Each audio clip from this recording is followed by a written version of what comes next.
A legend in journalism has died. Thanks for watching. I'm Josh Rowe. And I'm Latricia Thomas. Ben Bradlee presided over the Washington Post newsroom for 26 years. He was in charge when the paper broke the Watergate scandal that ultimately led to the resignation of President Nixon. Ben Bradlee died of natural causes at the age of 93. ABC's Chuck Sievertson looks back at his life. Ben Bradlee was always a newspaper editor from Central Casting, so it hardly seemed surprising when he turned up in a film played by Jason Robards.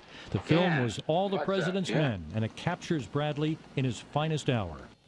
I can't do the reporting for my reporters, which means I have to trust them.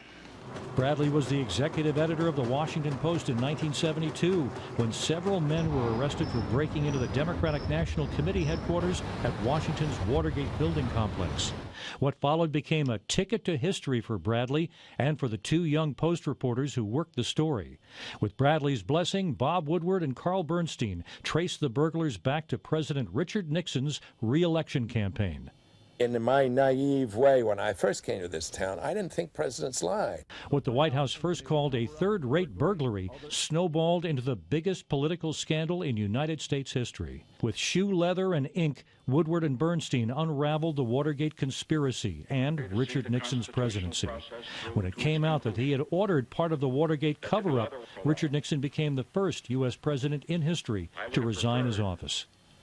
Woodward and Bernstein's best-selling account, All the President's Men, became a film starring Robert Redford and Dustin Hoffman. Along with their mentor, Ben Bradlee, they became the stuff of journalistic legend. Benjamin Bradlee was born a Boston Brahmin who traced his ancestry to colonial times. When they were both young men, he met the young Senator John F. Kennedy, and the two became close friends. Bradlee and his wife, Sally Quinn, were longtime pillars of Washington society. Bradlee was editor of the Washington Post from 1968 to 1991. He is credited with turning the Post into a world-class newspaper.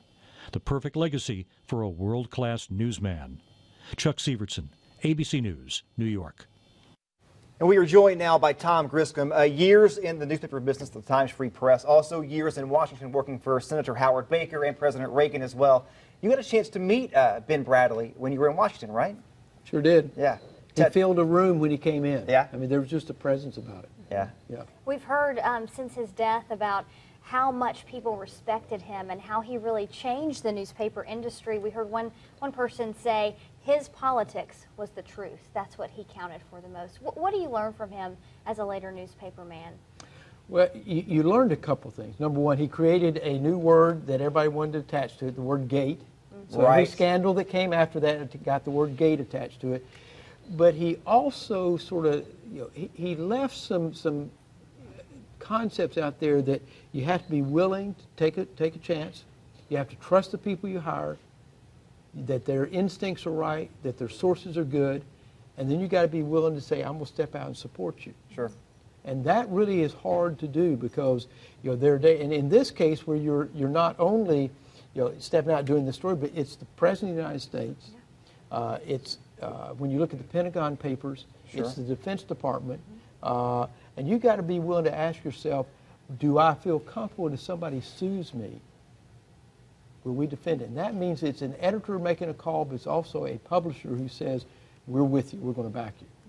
He really did, through those two stories primarily, through Watergate and the Pentagon Papers, changed journalism. Not just how it was done, but also changed the number of people that wanted to get in this business. Right, right. Everybody wanted to be Woodward and Bernstein. Yeah. Right. Not sure why. I know them, but they're great guys. But everybody wanted to. But here's what got lost. These two reporters spent days and weeks and months and years working this, developing sources, and they were continually writing stories. Unfortunately, people come behind and say, we want to be Woodward and Bernstein, we want that one-hit wonder. Mm-hmm. And it didn't work that way. They didn't really understand necessarily what it meant when you said that, but it's shoe leather. It's really developing relationships and contacts, and then be able to sit down when you get asked that tough question. Can we go with this story? Is it sourced right? Mm-hmm. And you got to be willing to feel that their sourcing was good enough, and it wasn't somebody on a vendetta. That's where it sort of got lost, I think, in the translation. Everybody wanted to be them, to mimic them, but I don't think they fully understood what that meant. and the commitment that you had to make to be able to be a Woodward and Bernstein and to find that next Watergate story. Sure. And how has journalism changed, do you think, since Ben Bradlee sat in that office at the Washington Post? Pluses and minuses. Right. I think the plus side is that it really helped the public understand that good journalism means that you get to the heart of a story. Yeah. And you sometimes share information that people may not necessarily want to know, but you hold people accountable. That's important.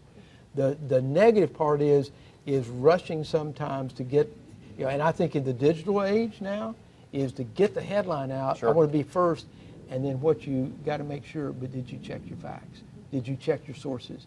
And that's where I think we've got to step back a little bit and say, as journalism continues to evolve, that let's make sure we don't lose that other part of it. Ben Bradlee sat there every night that this was happening, checking and asking and making sure that he was comfortable, because at the end of it, when that press ran, it was him defending his reporters and then having Katharine Graham saying, I agree with what you're doing. That's the difference. All right. Tom Griscom, thank you so much for coming in today. We really do Thank you. appreciate it. Thank you Good to so be here. much. All right.